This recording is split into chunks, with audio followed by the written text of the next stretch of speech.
gender minister. Nyami won't ya woka. Now momoleo se momonio se. Wa funa shit said ye wona we appetite adverts. Wa do as a polytank oba phone gyimifuo. Accident ni see nothing na wate.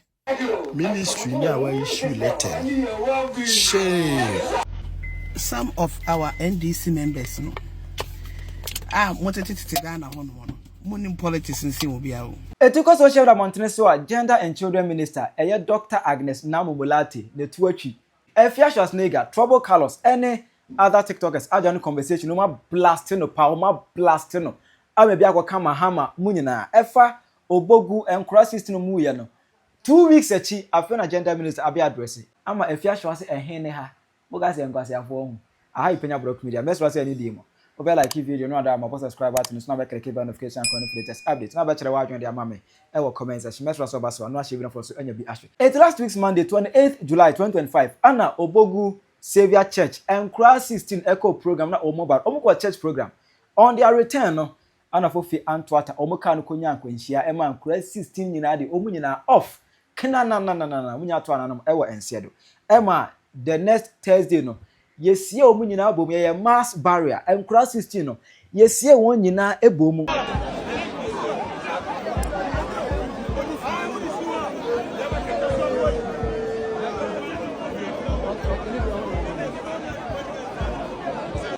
Eyaro who some say government official bi ansi ho, gender minister ansi ho, not even the MP for Asante Achimatwede onu kura ansi ho, because hana asem si Asante Achimatwede bogu eho ne si ye onu kura ansi ho. That MP, the MP for that area wensi ho.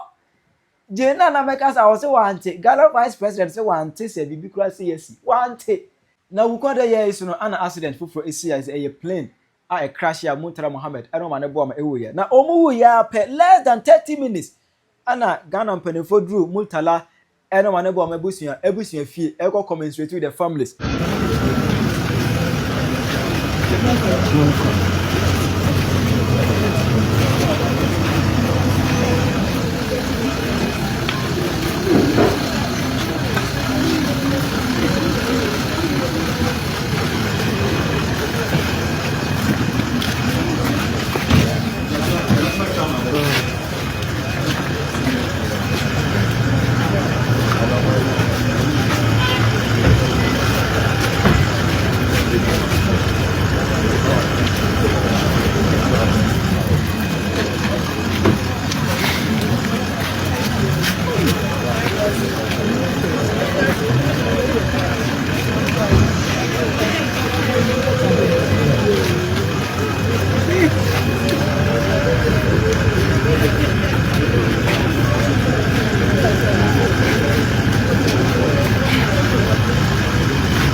Na TikTok one a ginger TikTok as just encourage sini de omutu ni mfaso ma Ghana o mane bo amane mutem ha we mu hia makwa bi na fede na munso de ba wo omudi his excellency ni na pamfo dwuma everybody mu tintima omu fire everybody be fire twene Jonas be fire Afia Schwar be fire obia fire fire ye nyina da na fireman ye fire ye esa embrace nyese no monye nipa omosi nipa so e magana omawu obi ankosra omo yeze we mu ye de ihwanu mu 30 minutes baduru fie ene ye e depression de e baaya that was on the 8th of August 2025 year Friday twam ye no an agenda minister Dr. Agnes Namumulate what na sidi no si there be ade my mistake o de ma me fa ferenga tell was na me bibi e di o address o manebo amane Mutara Mohammed and then there or commensurate with the families of the deceased children and krana omu ewu no or commensurate with their families or mourning with their family. Nanka, yeah, because it is better late than never. But if you just nigga, trouble colors, any other TikTokers, each room say a young kwasia depa, a young kwasia sem, an agenda minister, Namumulate, any Ghana for aid, Nyan Sansi, Unibi. Instead of you to appoint me as Minister for Common Sense, na medriama mono, mahu bra mobre. I can bet my last queen. Say gender minister no. Nipa ne katrene se wontro letter no tron rano. Enka wontro. Madam. How will I kinyansa, madam? Because Ghana ni na yenim said nipa we gyimifuo Sam George. And for Sam George to be wiser than you, na momoleo se momonio se wa huhuru na won pege mon kono. Ufumpu said on aye apetamen adverts. Wa funa hihye te said ye wona wo ye apetamen adverts. Wa do as a politank oba fun gyimifuo. Ubi be doso baba. Ubi be doso. Those unimyansa. Accident ni see nothing na wate. Because now we are then. Gender minister. Wadaumo. Now we are then. You see, we have qualified people who can work. Ni akodimunie the position na mabuda move Jimmy. All the times that John Mahama president, the agenda ministry is the weakest link. Nano Yelita did the same thing. To the sense that Nano Yelita small police for. Emma Yeko Chesi orphanage 2014. Emma Kwalanke Tinkiti 3 years, 2 years, 4 years, Omuto Uram. Mene Kwame Nkumeti Kesia. And the call room walk was Shem Kolano, as I do a mobile fee. As if that is not enough. Make her 2014 as 2013, 2014. Oyele agenda minister. Almost what she, almost the police folk who will be orphanage. Emma Kolenya and Kani Tonguram. Many Kwame Nkumeti says, Satanam here tomorrow, peace, one design. Okay, FM. And your question Shem Kolano. Opo adwuma ne etuka more than 3 hours near the murum ehwehwe nkrofoma mo kwai na mo ba bie ma mo de abo we ade katreve ni ba gyimifuo we aba katreve ni ba gyimifuo nanim sa anwamo a yetiem asia sa afa no wate inti ye no den stupid bitch inti ye no den afa no wate now gender minister inti ye no den. Why would you come and showcase your stupidness to us? Why would you come and show us that you are so stupid? In Tiano day, madam. Tiano day, Catreve. You day. Get the fuck off. Fawu Jimmy no kwatna se kwasia and kwalewu 29th, 8th of August. Na bet let us say, afe no want. Some of them ni amaso sisi. Some ni amaso sisi. Some amfa common sense and measure with you kwada. Ama wo colleagues enwa enka be toilet no aboa de eba musu nyamai de eba musu no enyamba kwasi aba wa Jimmy ofako wo twa be bon fucking fako oba wa Jimmy we dan koto aworo twa fa Jimmy kwasi aba gender minister nyame wontua woka gender minister nyankopon wontua woka gender ministry sa ministry no nyame ontua moka aya na mo hye yebufuo se yebe kakasa bia ebetra so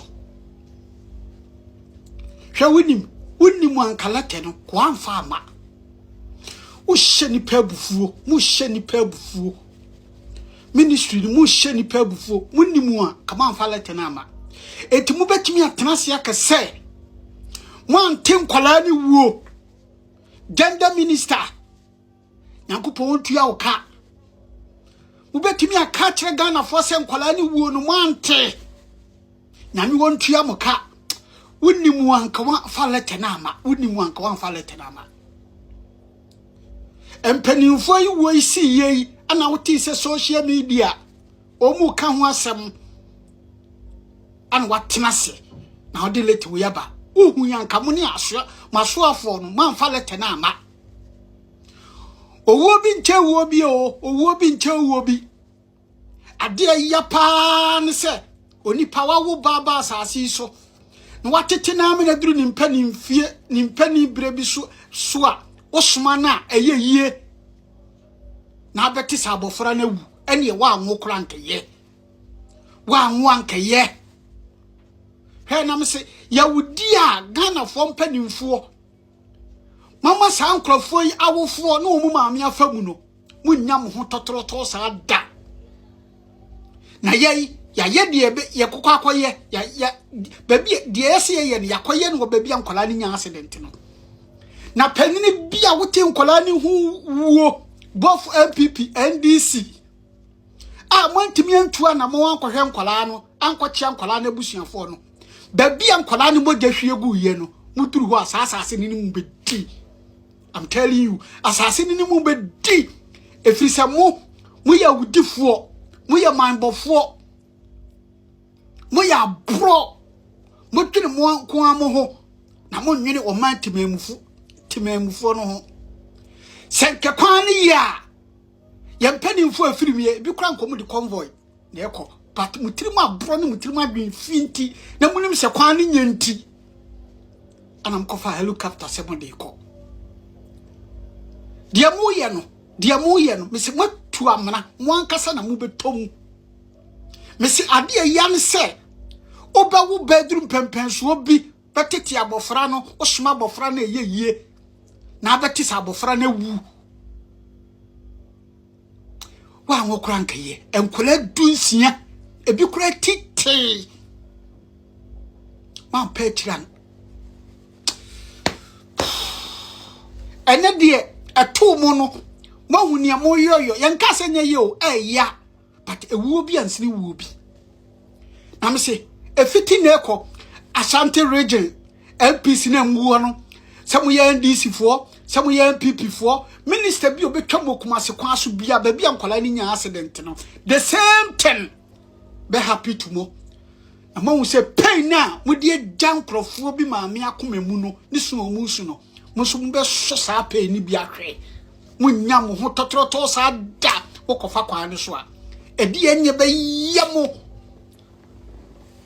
adena bro ya mo desa MPP NDC mu ye ma adwe se mu ye kumase kwana nka ma ye wie da kama ye wie abro ewudie esum pesame nkuminya etirimodi adey ade ne Ghana fo aye ade ne Ghana fo ye hwetama nkola yi nya nkwanhia yi afa na ube issue letter apology letter ade ababontene it is a social media no yamfa pressure enwubu so an kansem bi anya comparison bi a kamo tu sa na mo no kolanketo a omo wu atofuwo omo nya kukuba susu omo wu se akokoba ye nya pani bi amene ntum na ensio koto de ne bodwe ye nya nkyere de wonko asase no mbedi opa ma mu ntwam wo sa akwa ne so opa ma mu ntwam wo sa akwa ne so asase ni mu bedi asase no ni mu bedi na pen bi a mo de atoto nkrofo akomemu no the same pain no ube fam bi yenu ane say na amane trolete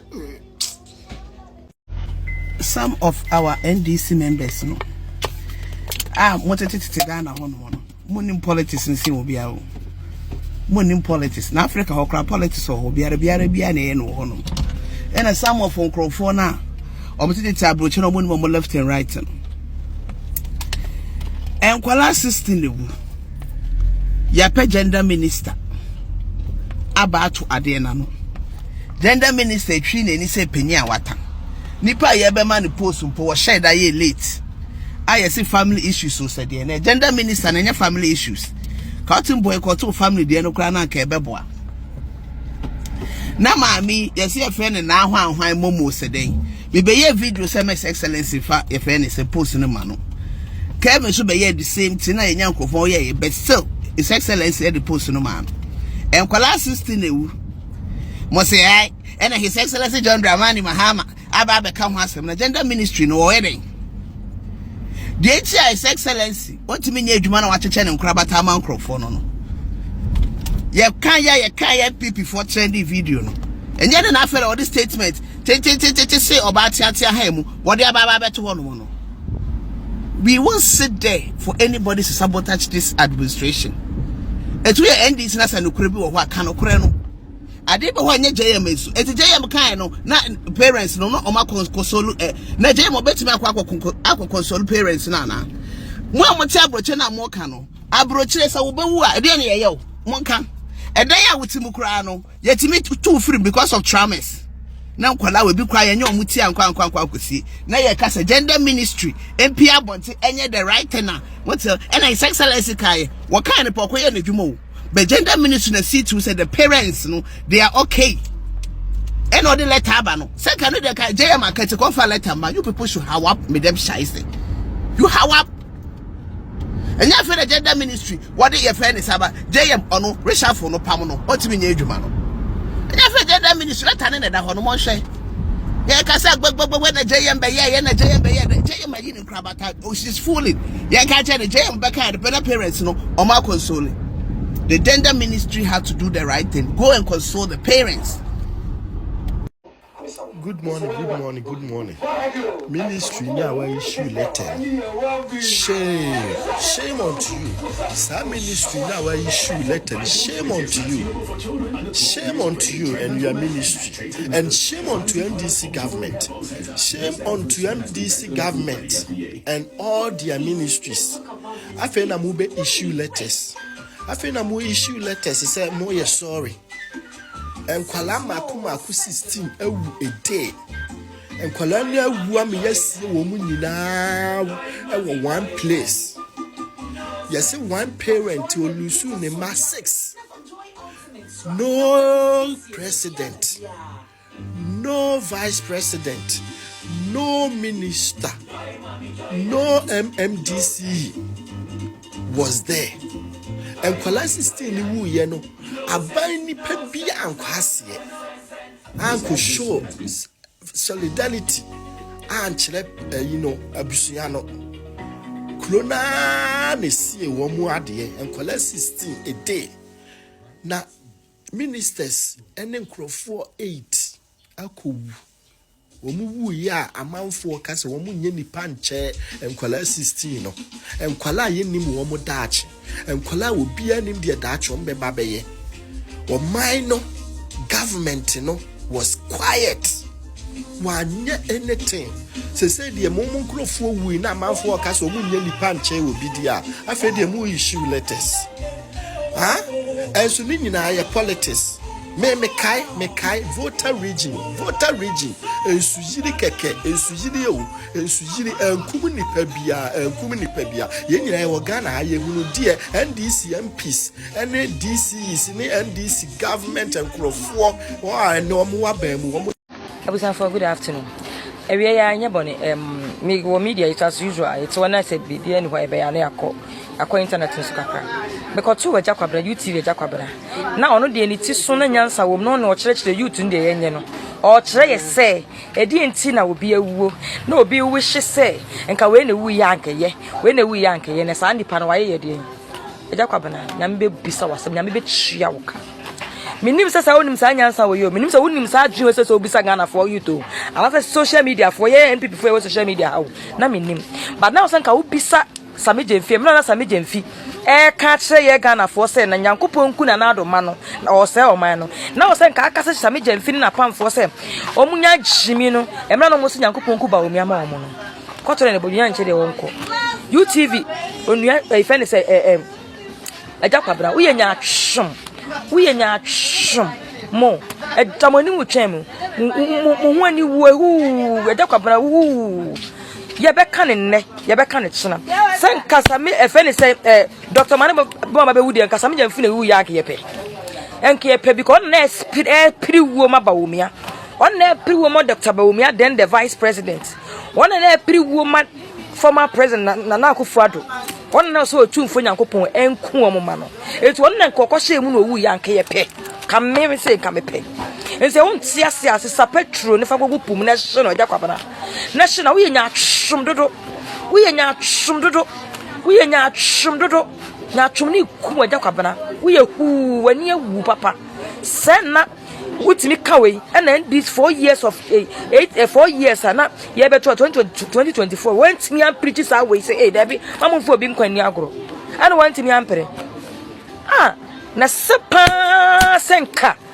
Dr. Mane bu amabe wudie kasa me jamfile ko hyem no wu ya na nkaye se ne aye kan ke kansam no wo station wono mo ke kansam no wo station wono mo afuru pukupuku se de yehu ba bi ke kansam no wo I don't want to atso bi na de ti YouTube na wo jimi ho na ye kan wontie na ye kan wontie no ana maka mo kwa na nyansa wo mutirim wonim sa nyansa wonim sa idea we wonim sa idea we no eni kwa se ye kan and almost singing these devilish songs wonti kurom ha o twen so waso si na menka o comedian so and NDC journalist ebe ka se na na do akọ boss akọ high akọ rent jet eti jet ni nko crash no nko no e ba to no wante eno de eja kwa bana wante wo ho na ye de na ye kan media no so de ye wo ya ene na ye gusu ye boy ye sa akọnchene no ye gusu ye so nyame se sakra na be ya nko be se sa onko se sa Dr. Mane bu amakra no fa sameja mfidi en hye ho so won tia se afepetro gogu pum na hye no ja kwabra nya atwume na hye no ubeto achrewa agina amame e wo comment section aha ipina block media akra